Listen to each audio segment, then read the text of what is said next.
Iria Piñeiro é actriz, presentadora, guionista, cabareteira, unha artista nada en Ourense de 1978. Piñeiro ten unha carreira profesional que engloba o cine, a televisión e nos últimos anos o teatro documental. En 2018, coa obra Anatomía dunha serea, gañou o Premio María Casares. A súa última peza teatral chámase Vitoria. Nela aborda o proceso xudicial por un delito de acoso sexual contra o director do programa de televisión pro que traballaba. O dela foi o primeiro caso en Galicia, dos primeiros tamén en España. Sentamos con Iria Piñeiro no Salón do Hotel Compostela.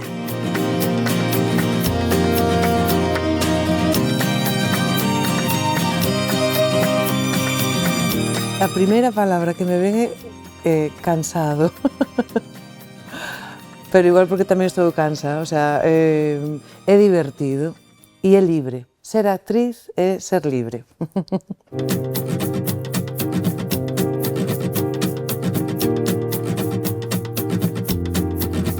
Con 20 empecé a facer cousas e tal, e me parece que ainda foi agora, o sea, que sempre estás empezando, é curioso. Entón pensaba que, eso sí que o tiña claro, como que o éxito era aguantar, durar, ser maior e ser actriz. E agora que vexo que son maior e son actriz, digo, mira, conseguín isto, non? Cheguei. Eu imaginaba que sería algo así, un longo percorrido, non tiña ningún lugar físico para chegar, non tiña Madrid, que o tiña moita xente, senón que eso, que era un camiño que iba a ir facendo e sempre me veía como esa era a ilusión que creo que tamén se cumpliu facendo o que me daba gana, o que quería. O meu obxectivo era o cine porque me gustaba moito como espectadora e facía curtametraxes e fixen algunhas pelis, pero sí que ao final encontrei o meu lugar no teatro, na escena, no escénico, bueno, co público en directo. Eso non me gusta cerralo en teatro, senón en escena, que é o que a mí me gusta, non?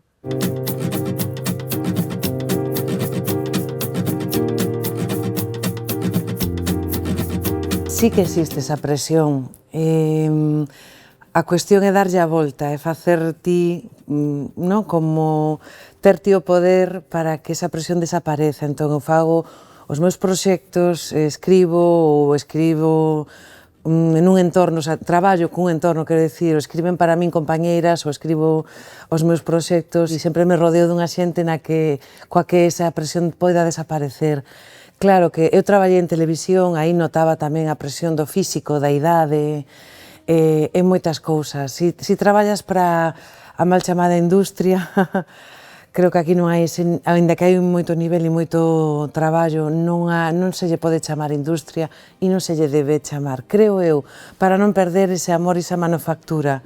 Non perder a profesionalidade, son cousas distintas. Ahora cada vez todo o mundo é máis consciente diso, non? De non penalizarnos as mulleres e non favorecer os homes coa cuestión do tempo, da idade de envellecer, non? Pero sí que todavía existe. E non sei, non o teño moi estudiado, pero din que coas redes sociais todo isto se agravou un pouco, non? O de envellecer, o de tal.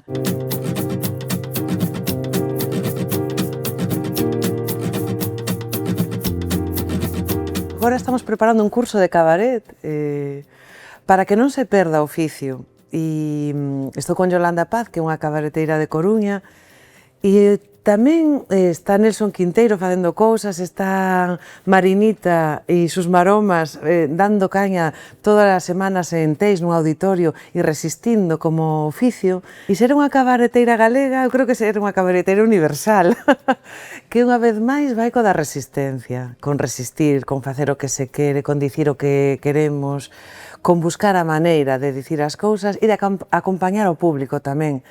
Pois, que está pasando no mundo? Como podemos axudar a dixerir as cousas?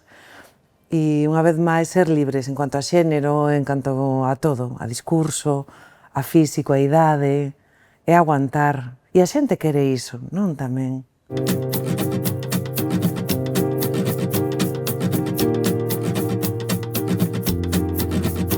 Hai un momento onde iso acontece e hai un momento diso e como sair diso, non? que dura até o día de hoxe, que levan, o sea, pasaron 7 anos. Pasaron 8 desde os feitos, entón, iso tiña que acontecer, eu non podía deixar pasar esa situación, ese capítulo.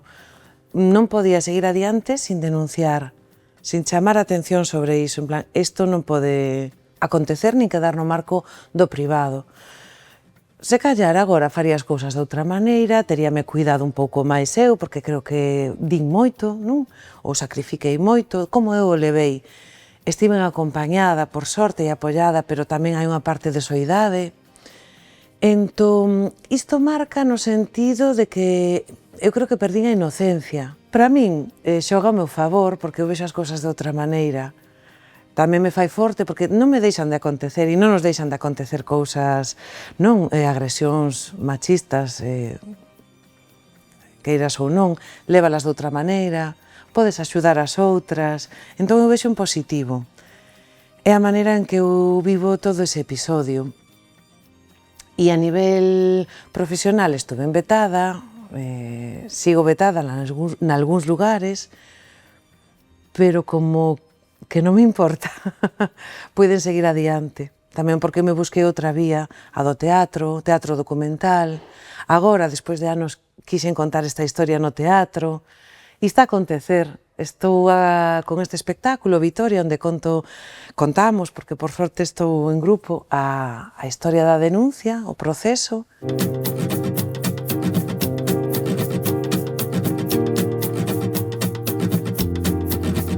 É verdade que eu creo que fun, polo menos en Galicia, a primeira en denunciar nun xulgado e que entrou a trámite e tivo un proceso, porque moitas denuncias quedan nos inicios dos procesos. A nivel Estado español, territorio español, non encontrei outra denuncia a que acollerme para encontrar unha guía, non había xurisprudencia sobre o tema. O único caso que eu encontrei foi o de Nevenka, non? Foi difícil tomar decisións e había que tomar moitas decisións porque, aínda que hai un xuízo un ano e o seguinte, pasados 7 anos, hai cousas polo medio. Hai unha instrucción, hai unha serie de circunstancias no proceso que creo que a xente non coñece e que eu non coñecía para nada. Hai que estar sempre como sobre iso. E tamén no personal non te deixa un pouco vivir de todo tranquila. A día de hoxe tivérame gustado ter protocolos na empresa, ter tido outra axuda, deixarme o acompañar máis, non? E saber máis do tema para decir por aquí vou, por aquí non vou e hasta aquí.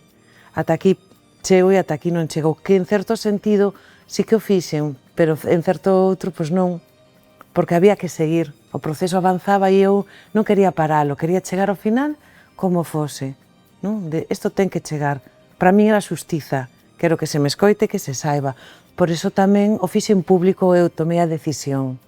Quería que as cousas cambiaran e que non había máis. Por min xa estaba, xa me aconteceu, xa pasou. Pero tamén por min, quero que as cousas cambien, quero ver que isto non lle ocorre a outra. Tamén aprendín que hai que aprender a acompañar. Non todo o mundo sabe, eu non sabía. Entón, é todo un proceso humano e a nivel tamén xurídico creo que deben cambiar moitas cousas. Código penal, a forma de ver as cousas, eu non quería ser punitiva tampouco. Entonces hai un debate maravilloso que se abre e que creo que está aberto e que dura e que cambiaron tamén agora a forma de estar, de denunciar, de acompañarnos. Vai seguir, creo que vai levar tempo.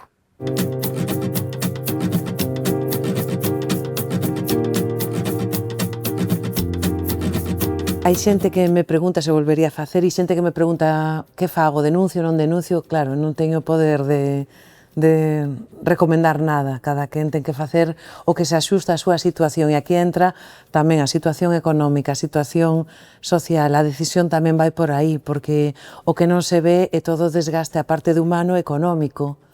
E en certo modo pois tamén social, porque ti ao final acaba sendo a problemática, a feminista, a que, bueno, pois, tanto a nivel profesional como a nivel social, familiar, se acaba enfrentando unha serie de circunstancias e isto non é Hollywood. E tes que deixar ao neno cunha veciña, coller un tren. Se callar os acompañamentos veñen por aí. Antes falábamos non? Fálase de como acompañar ou como estar, acompañar o momento da denuncia, o máis básico, alguén que se quede con un fillo se tes fillo, alguén que te acompañe a noite antes, alguén que te acompañe ao xulgado, estar con amigas para tomar decisións, falar, que fago, como é isto, como... Entón hai que ver as cousas desde ese punto e cada quen pois velo dende o seu lugar.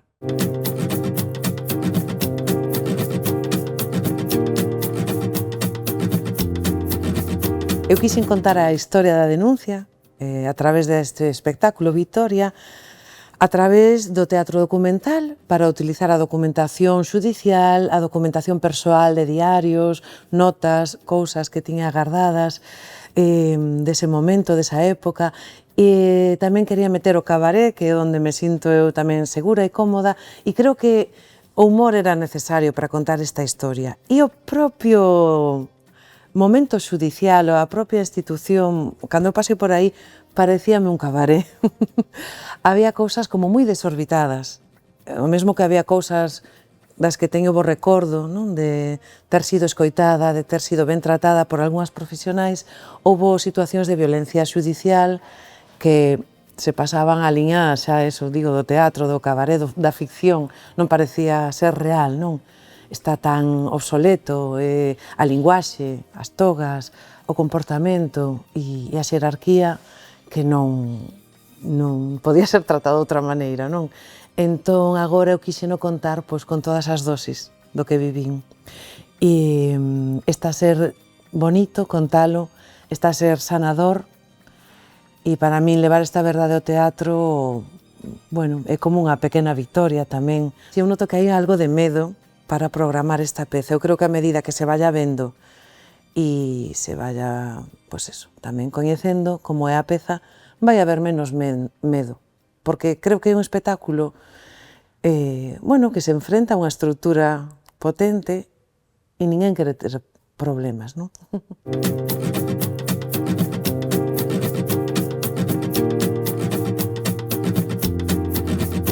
Creo que na estrea gustou, que non a esperaban así tamén, que pasou voando, non?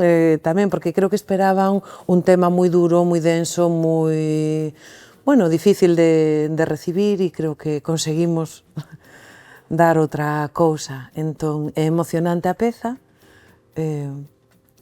pero tamén ten o seu humor que tamén non deixa de ser emocionante. Non sei por que ás veces poñemos o humor como se fora menos que o dramático e... ou que houbera que contar unha historia tan traumática dun xeito tan dramático, triste, duro e difícil.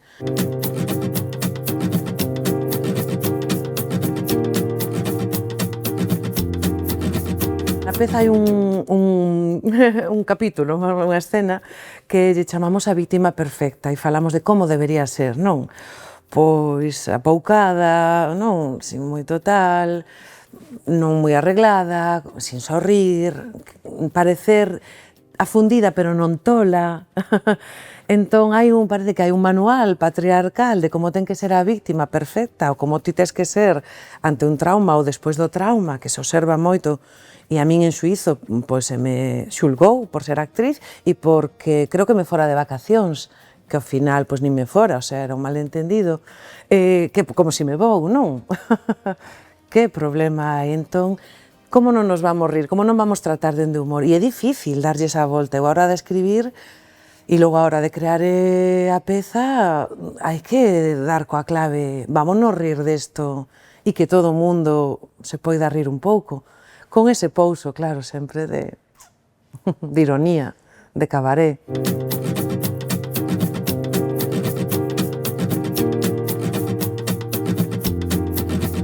Ao final quedou o teatro documental, chegou para quedar. Eu empecé con Anatomía dunha serea, falando de violencia obstétrica, contando a historia do parto do meu fillo, e creo que así contaba a violencia obstétrica que acontece, que lle acontece ás outras. E aí encontrei unha ferramenta que agora que eu penso, e estou me dando un pouco conta agora durante a entrevista, viña de antes, viña do cabaré, dos bares, de café teatro, de piano bar, de micrófono, música, cantar cancións, contar monólogos, e sí que encontrei no teatro documental algo que me encanta, que é investigar. e que é pesquisar e saber de onde e por qué e encontrar unha resposta, non? E entender por que acontecen as cousas, e agora tamén me está axudando a entender por que me aconteceu a min o do acoso, ou por que me aconteceu a violencia obstétrica e por que acontece na sociedade. E encántame saber esa parte tamén sociolóxica ou psicolóxica. Gústame estudiar o real. É unha forma tamén de entender a vida e de estar e que me apasiona, non?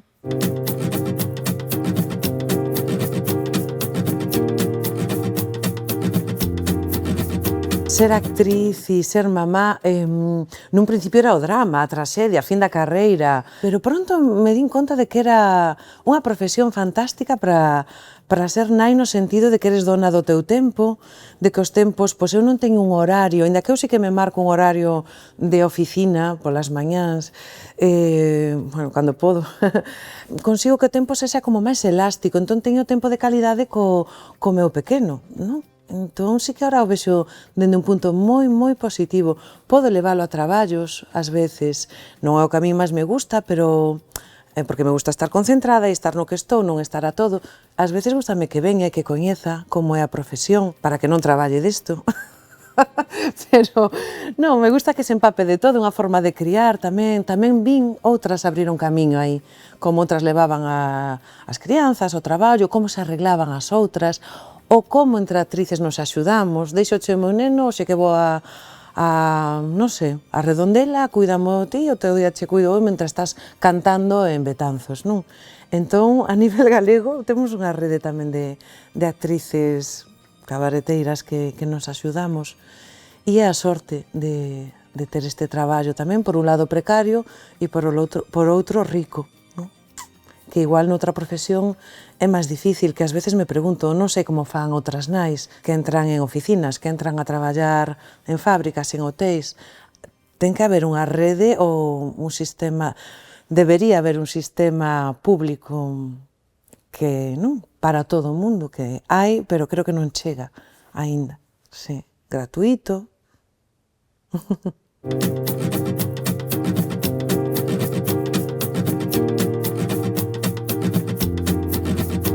Sabes que me gustaba? Facer unha exposición das fotos que levo facendo todos estes anos. Porque bailar xa o conseguín, e bailar agora casi con 50, que me encanta, bailo no escenario, no, bailo no espectáculo e digo, que ben cheguei bailando. Pero sí que faría unha exposición de fotos. Ala, e xa está. Mira que soño máis pequeno, non?